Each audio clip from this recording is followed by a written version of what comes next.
Once upon a time, on a lush green farm, lived a cow named Daisy. But Daisy wasn't just any cow. While her friends were content with munching grass and mooing at the moon, Daisy had a secret. She was a dreamer. Every day, she'd watch the cars zip by on the distant highway, her big brown eyes filled with wonder. She dreamt of a world beyond the farm's familiar fences, a world full of lights, sounds, and endless adventure. She didn't just want to see the world.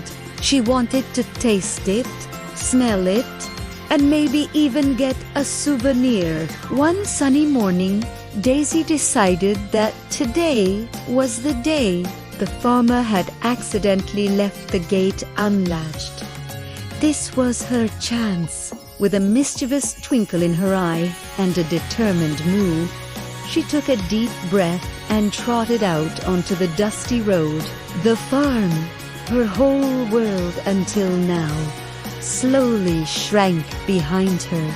Freedom smelled like fresh asphalt and wild daisies growing on the roadside. Her heart beat a little faster, a mix of excitement and a tiny bit of fear. The adventure had officially begun. The road was a strange new place. Cars whizzed past, their drivers doing double ticks. A cow on the road. Unbelievable. One driver slammed on his brakes, spilling his morning coffee all over his crisp white shirt. Daisy just blinked her long eyelashes at him, as if to say, "Sorry about the coffee, but a cow's gotta do what a cow's gotta do." She saw a bright yellow school bus, and the kids inside pressed their faces against the glass, pointing and laughing. Daisy gave them a friendly moo, and they erupted in cheers. She was already a star. After a long walk, the gentle hum of the countryside was replaced by the roar of the city. Daisy had arrived. Her eyes widened at the sight of towering buildings that scraped the sky. People rushed everywhere, a river of colorful clothes and busy faces. Horns honked, sirens wailed, and music blared from storefronts. It was a symphony of chaos, and Daisy found it absolutely fascinating. She stood at a crosswalk, patiently waiting for the little green walking man to light up, just like she'd seen the humans do. A few people stopped to take pictures, their phones flashing. Daisy posed gracefully, tilting her head just so. She was a natural. Her stomach rumbled. All this adventuring was making her hungry. She spotted a fancy restaurant with a lush green plant display in the window. A salad bar, she thought, her mouth watering. She casually strolled through the automatic doors. Tema, gre, de. A man with a perfectly waxed mustache froze mid-sentence, his jaw dropping. Patrons stopped eating, forks hovering in midair.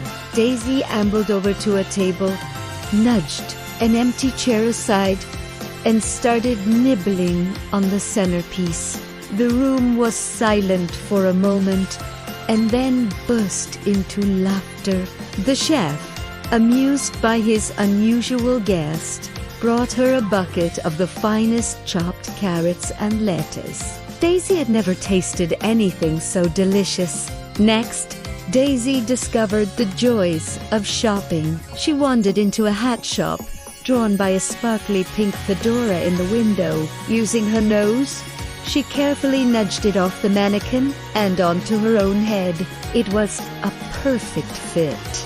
She looked at her reflection in the mirror and let out a confident moo. The shop owner, a kind old lady, just chuckled and said, "It suits you, dear."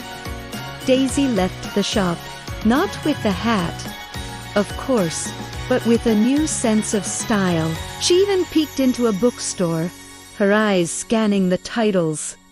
The Great Gatsby, Mubai, Dick. The humans had some strange literature. As the sun began to set, painting the sky in shades of orange and purple, Daisy found herself in a park. Children were playing on the swings, and couples were strolling hand in hand. She watched a street performer juggling colorful balls and was mesmerized. When he dropped one, she gently nudged it back to him with her nose. The crowd clapped and cheered, and the performer gave her a grateful bow. Daisy realized that even in this big, busy city, a little kindness went a long way. She even joined a yoga class in the park, attempting a downward-facing cow pose that had everyone in stitches. But as the city lights began to twinkle to life, a feeling of homesickness crept into Daisy's heart. The city was amazing, but it wasn't home. She missed the sauté in her barn, the comforting lowing of her friends, and the farmer's gentle hands. She missed the quiet peace of the night, with only the stars and the crickets for company. Her grand adventure had been everything she'd hoped for. But now it was time to go home. The journey back felt different. The road was quieter now, and the city's glow lit her path.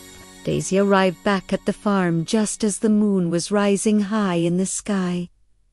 The gate was still open. She trotted back inside, the familiar smell of hay and earth welcoming her home. She settled into her favorite spot in the barn, her legs tired, but her heart full. Her friends gathered around, their eyes wide with questions. Daisy couldn't speak their language, but they could tell from the sparkle in her eyes and the faint scent of city perfume on her coat that she had an incredible story to tell. The next morning, the farmer came to milk the cows. He noticed Daisy looked a little different. Was that a smudge of lipstick on her cheek? And did she seem a little more ... whirly? He just smiled and shook his head. Daisy was no ordinary cow, and that's what made her so special. From that day on, Daisy was content on the farm, but her dreams were bigger. She knew there was a whole world out there, and she had seen it. And sometimes, when she looked at the distant highway, she'd let out a soft, happy moo, a secret just between her and the big, beautiful world. Thank you so much for joining Daisy on her amazing adventure. If you loved her story, don't forget to like, subscribe, and hit that notification bell so you don't miss our next tale. See you soon.